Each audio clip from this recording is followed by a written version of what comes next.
You guys ready to go? Yep. Goshen traffic, helicopter 502 will be departing off the east hangars with the departure off to the southwest. Goshen. What everybody's been asking for right here. Everybody always wants tips for Checkride. Here you go. Hey, Kenny, welcome aboard. Chris, good to have you. Chris, why don't you take the controls and top 10 pet peeves for DPEs. Just a disclaimer that I want to make, Kenny, is that today's recommendations and suggestions are based on my observations and just mine only. So I hope they're helpful. You know, that's the idea. That's why I'm here. And please understand that these suggestions and recommendations are by no means mandated by the FAA. So one of the 10 pet peeves that I have is this comment right here, Kenny. Man, I wasn't prepared for the winds. That is one of the most common statements that I hear during a check ride.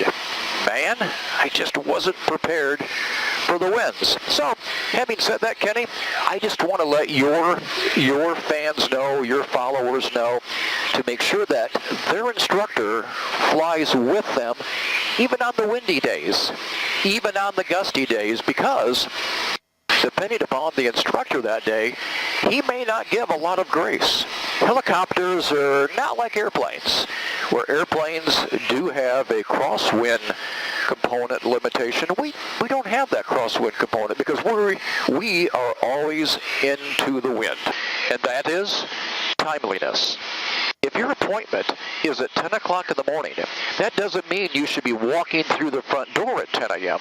That does not mean you should be landing at 10 a.m.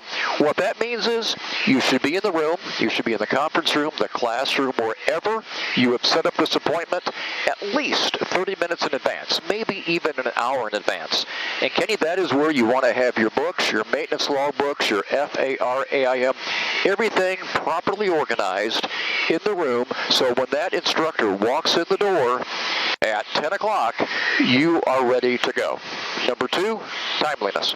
Number 3, Kenny, is dress for success.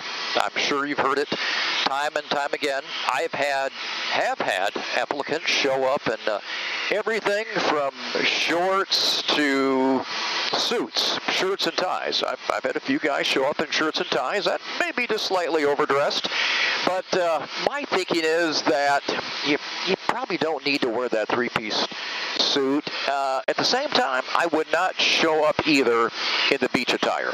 I'm not talking about flip-flops, or I am talking about flip-flops. I'm talking about shorts and your favorite t-shirt that you got from Oshkosh. So maybe a casual dress would be appropriate, khakis, a pullover golf shirt. But I guess the one thing that I just want to try to get through on this one, Kenny, is you can't buy a second first impression. You can't buy a second first impression. So it's pretty easy. Just dress accordingly, and part of the battle's already over with. It is one of the most difficult ones, and that is to relax. Probably one of the biggest obstacles that everyone has on check ride day is overcoming anxiety. And I get it. You know what?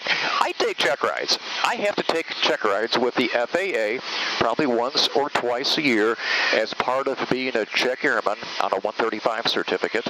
So I get it. I get nervous too. I've done it over and over. So what we have to do as examiners, Kenny and Chris, is to help the applicant relax. We have to help them calm their nerves, because we know as examiners, if they are relaxed, they will do a lot better during the questioning. So a good examiner will help the applicant relax.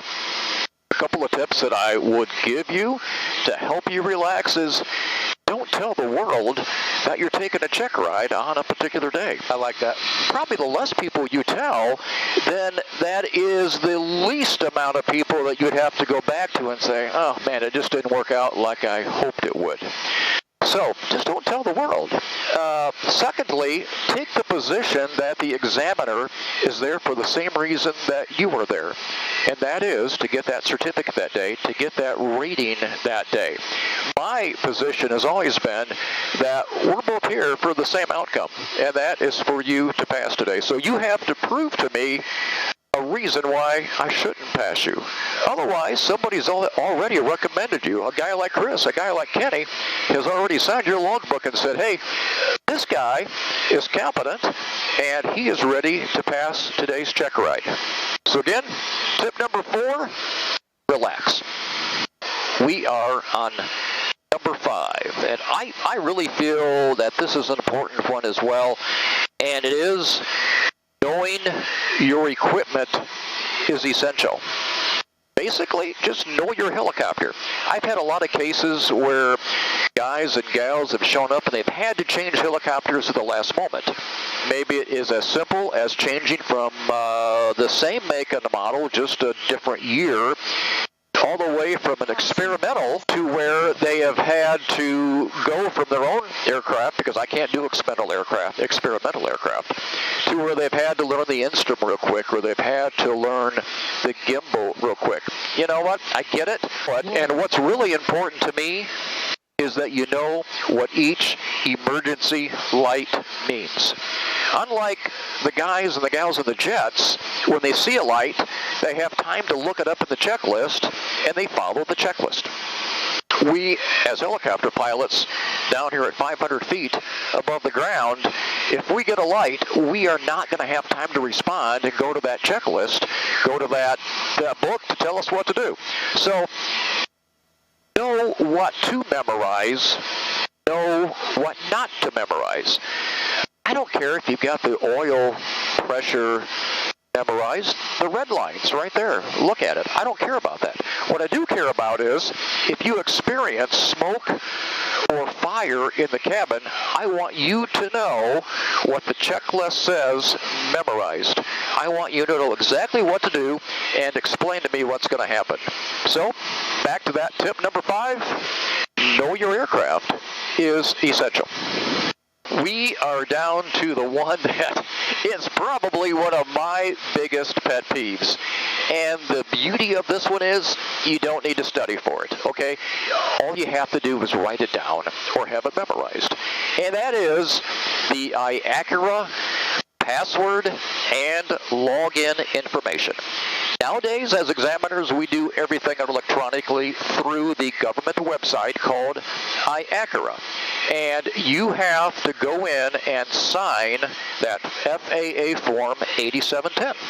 Okay, back in the old days, you would bring that into the examiner and you would hand sign it. Nowadays, we do it electronically. So I go in, I log in, I get through the checklist, and it comes down to that reads exactly this: applicant sign 8710. That's where I have to log out as the examiner, and then the applicant has to log in as the applicant that day. So when you do that, you have to have your login information and your password. So what happens a lot of the times, Kenny and Chris, is that the applicant is so nervous that they forgot the password. They try it 3 times. What happens? It locks them out. So then we start that process where they have to call the 1-800 number for iAccura. They have to issue them a temporary password, and that can take 45 minutes to an hour. So again, it's not what you have to study for, but it really helps the process move along, guys, if they show up with that information written down, memorized, whatever. All right, we're doing good. We're down to number 7. Yeah, moving right along. All right, here we go with the next examiner pet peeve. I'm Kenny Keller, Creator Helicopter Online Ground School. Chris Hauser, currently with Sweet Aviation. Randy Sharkey, Sweet Helicopters, Designated Pilot Examiner. Randy, go ahead and give us your next top 10 pet peeve as a DPE. Kenny, Chris, welcome aboard the H-130 as we continue to knock down this list today. We are on one that starts out this way. My least favorite statement from the recommending instructors is, what should I have my student study hardest for? It's no secret. It is the PTS. Rotorcraft helicopters are still testing from the PTS. Now, there's going to be a day, Kenny, when we're going to transition to ACS like our airplane folks are, but for right now, it's still the PTS, and if it's in there, then it's fair game. So do that. What else can they study besides the PTS? That would be the questions that they would have missed on their knowledge test. So let's say they missed 3 questions regarding airspace.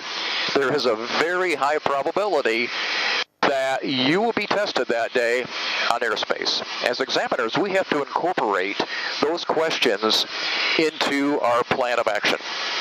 So we're going to ask you those questions on topics that you missed in the knowledge test. So you're going to study for the oral, look at the PTS, and when you're there, make sure that your instructor covers the questions that you missed on the knowledge test. Doing good. We got 3 more? We got 3 more, 8, 9, and 10. What time we got? We're at 38 minutes. Oh, man. We're awesome. We're on target. We're going to get it. Yeah, we are. All right. I got to start this out with special thanks to Randy Sharkey today for putting these together and going out with us in the H-130, and thanks to Sweet Helicopters as well. We really appreciate it. And this, we are down to the next one, and that is know your maintenance logbooks. Now, I'm not saying that you need to be an aircraft mechanic and be able to log and understand all the ADs and the service bulletins that come out with the aircraft, but so many flight schools will send the maintenance logs with them. That is required, by the way, to know that we in fact have an acceptable aircraft for you to use for your check ride. Part of the check ride is that I get to ask you some questions out of those maintenance logs. And 9 out of 10 times, the flight school will send the logbooks where they have the 100-hour and or annual inspection tabbed. They'll have the pedostatic system checks tabbed. That's kind of easy, you know, if I ask, show me that. So what I do is, just so they have a better understanding, I might say, okay, yep, you showed me where we now have a current aircraft, and that's good to go. Let's show me, or why don't you show me now, where this aircraft was annualed last year. And that's when they become totally confused, and I've lost them. So, again, I'm not looking for our applicants to be really sharp with the maintenance logbooks, but at the same time, I guess what I'm asking is that maybe they have a better understanding why we have aircraft maintenance logbooks, and they would know as a renter, hey, I got to make sure that I have a helicopter here that it's okay to use. It's an airworthy condition. So again, part of the deal when you come to see me is that you have an acceptable aircraft that is in airworthy condition. Know the maintenance logbooks. we're giving you food for thought in these videos. We want you to think about these things, discuss these things with your instructors, and do what's right for you. So go for it, Randy. Kenny, Chris, welcome aboard the H-130, one of 5 helicopters here in the fleet with Sweet Helicopters. So we are down to the next pet peeve, and this one is stated by another examiner out of the East Coast, and he says this: iPads can be a pilot's worst enemy. And I agree with that assessment. He had a private pilot that was on a student ride, and go figure, his little mini iPad froze up on him during the cross-country portion of the flight. And the examiner, being patient as he was, he said, well, just use the VOR, because the examiner had asked him, give me your position. The iPad's frozen. And when the examiner said, it's okay to use the VOR, the applicant had no idea what the VOR frequency was, because that was his only source of navigation. So, yes, we are allowed to use iPads or any personal electronic device that you want to bring with you for the check ride. My recommendation might be, have a backup plan. It can be paper, it can be a sectional, but probably have a backup plan. And as we talk about sectionals, Kenny, which is a nice segue, it's all part of this particular pet peeve, is know the sectional on the iPad as well. One thing that I like to ask the applicants when we're flying is, hey, if you want to make a in-flight advisory with the flight service station, tell me how you're going to call them. And so many times they have not been taught that, but what I'm looking for is for them to go to the sectional, look on the nearest VOR to know what that flight service station frequency is so they can call and give a PIREP. Make sure the applicants know what a PIREP is as well. So again, it's okay to use the electronic devices, maybe have a backup plan, and when you're there, know the information on the sectional. All right, Randy, give us your number 10. All right, guys, welcome aboard again, the H-130 today as we cruise around northern Indiana. We are down to the last one that I tried to come up with, pet peeves for DPEs. Again, these are just my ideas. Other DPEs might have other suggestions as well, but incorrect or lack of endorsements has become a hot topic lately with the FAA, and this is normally documented in the back of your pilot's personal logbook. And we've also noticed where some instructors are not logging the ground instruction that is required for certain ratings. So it really just all comes down to the right documentations.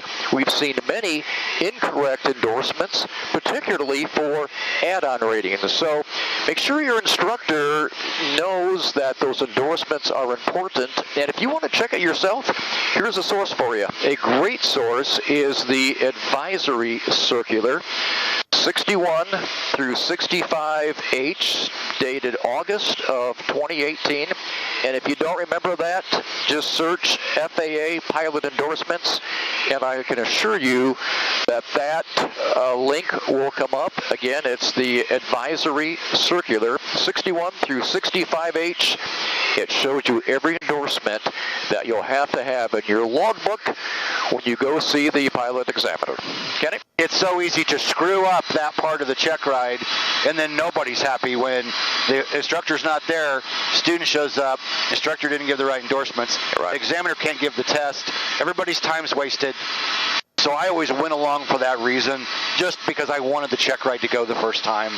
And the 61, 65 you mentioned, the first examiner I ever worked with when my career was brand new, when I went to do my first CFI, he said, hey, whenever you bring me a CFI, download that 61, 65 for them, or make them download it and bring it, have them bring that with them during the check ride. So every CFI I've done for 25 years, 22 years, whatever years it is, every CFI student I've sent has had a paper printed document of 61, 65, and Randy's right, everything's in there. The endorsements are in there, so, if you have it on the table and you're nervous during the check ride, and you got it sitting there, the examiner may go, well, you got your endorsements right there.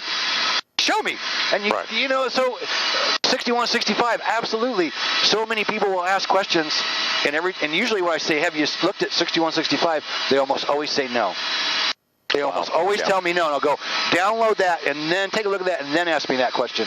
Well, let me give you a good example, Kenny, why I brought this one up. It was over in Porter County. It was one of those flights that I had to be observed on. As a DPE, once a year, we have to be observed by an FAA inspector.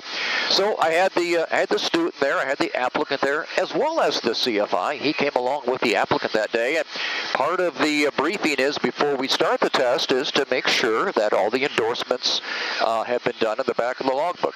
And sure enough, this was an add-on rating, and the CFI had improperly endorsed the student for that check ride that day. So what happened is, the FAA inspector said, hey, Sharkey, let's just stop right here. I want you to excuse the applicant, bring the CFI into the room with me. And that's not good. I mean, the poor guy for 20 minutes got a lecture on why it is important to have the proper endorsements. So that's why I mentioned that one today, Kenny. Well, and it is so big for us, not only just the CFI, but the people working towards the CFI, to get that thing early, be looking through it, and anybody can access it for free.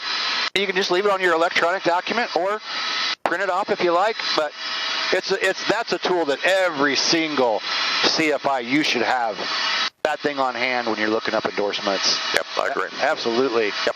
I have mine printed off and in my instructor notebook. So. Do you remember back in the day, did I make you download it? Yep. I'm sure I did. Yep. Yep. That is the 6165H, and the most recent one, I believe, is dated August 2018. Awesome. Well, that's our 10 from Randy, so I'm going to thank Randy again for taking the time to come up with these 10. Sweet, and thanks, Sweet Helicopters, for letting me borrow Chris for the last month and a half and fly the Cabri and shoot in and around their hangar. We've had a blast. Comment below and subscribe or not. I don't care. Click the bell or not, it doesn't matter. Click the bell. Click dislike if you want to. If you want to dislike the video, make sure you click that dislike button twice. Click it once, and then click it again, because you want to give us a double dislike on that video. And we're coming in for a landing. Look at how they're flying like a pro. We know you're out there, you disliker. You click the button before the video even airs. We know you're out there. Go ahead and double click. Why don't you? Yeah, double click before the video airs, Mr. Hater. Could be female too. Who knows? It might be some woman you made mad alone. Well, I don't know. Maybe they don't like my dancing. I don't know. Minimums. Did you come up with a joke? No, I don't have a joke. You can retell your ghost. No, that's all right. I'll have one for next time. I got so wrapped up in trying to make an approach here. Romeo, 2 miles outside of Bala on the ILS 27 Goshen.